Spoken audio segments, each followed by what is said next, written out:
Práve sa začína Breeders' Crown 5-ročných a starších. Prvý diel chovateľskej skúšky na trati 1640 metrov.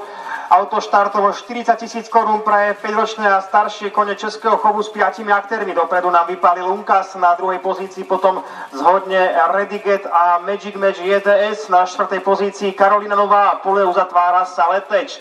Takáto je situácia v oblúku. Krátko po štarte udáva tempo veterán Unkas zo stajne Vávra Chropine 2. Navigovaný Pavlom Vávrom, na druhú pozíciu sa zvonka dostáva Magic Match JDS, ktorý už má hlavu vpredu, reprezentant stajne Lukas s Janom Laškom.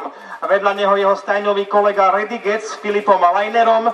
Na 4. pozícii Karolina Nová z KR Ostrava s Veronikou Poršovou a pole uzatvára Zaleteč zo stajne Tečovice so Zdeňkom Vávrom. Kilometr pred cieľom. Môžete kone povzbudiť potleskom do záverečného okruhu. Stále je to podľa očakávania tempár Unkas. Magic Match JDS tam trošku netakticky teraz zvonka rozdával metre. Zrejme púšťa kolegu Redigeta, nečakaného víťaza z Prahy spred 2 týždňov, ktorý takisto môže v tých rozdiloch zamiešať poradím, ale očakávame dobrý výsledok aj od Karolinova a najmä od Zaleteča, ale ktorý teraz cvála a nenapodobní tak úspech z derby a ani pri svojom 4. ďalšom vystúpení od Modrej Stuhy. Takže štvorica koní teoreticky ešte bojuje o víťazstvo a je tam už Rediget, ktorý sa s Filipom Lajnerom dostal na úroveň vedúceho Unkasa už v záverečnom oblúku. Na 3. pozíciu sa zvonka prepracúva Karolina Nová, naopak Magic Match JDS má teraz trošku hluchý moment, prepadol sa na 4. priečku, za ním je ešte potom zrovnaný Saleteč, pred nami je cieľová rovina, posledných 200 metrov, stále je to veterán Unkas, zvonka útočí Rediget a domáca Karolina Nová. Posledných 100 metrov bude dramatických, je to Rediget alebo Unkas, Filip Lajner alebo ešte Pavel Vávra, zvonka Karolina Nová s Veronikou Poršovou, záverečné metre, Rediget víťazí s Filipom Lajnerom, opäť Karolina Nová bude druhá, Unkas tretí a Magic Match JDS na 4. pozícii sa Leteč uzatvára poradie.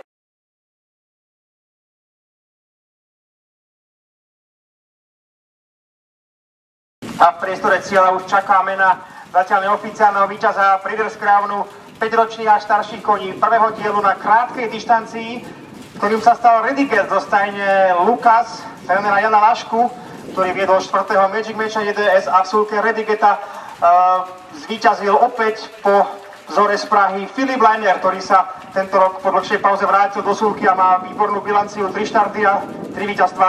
Gratulujeme. Ešte stuha, ktorú má v rukách už doktorka Helena Pokorná z Českej klusáckej asociácie. My sme sa s Filipom Lajnerom bavili pred štartom, ako si verí, keby to bolo dlhšie, tak si verí na víťazstvo napokon aj na prekrátkej trati, krásny priebeh. No, průběh to úplně ideální, přesně takhle jsem si to představoval, že táhle vyrazí úplně perfektní. Podle posledního běhání si myslím, že to bylo, no vybral jsem si lepšího koně. Aké sú podľa vás možnosti jeho ďalšej kariéry a dištačné optima? Tak vzhledem k tomu, že už je 5letý, tak moc vymýšlet se nedá, no, zkusíme další Breeders' Crowny a kam se vejde s penězma. Takže tá spolupráca bude aj pokračovať. To se uvidí. Ďakujem, to je Filip Lajner a Rediget zo stajne Lukas. Gratulujeme víťazovi dnešných 8 dostihov.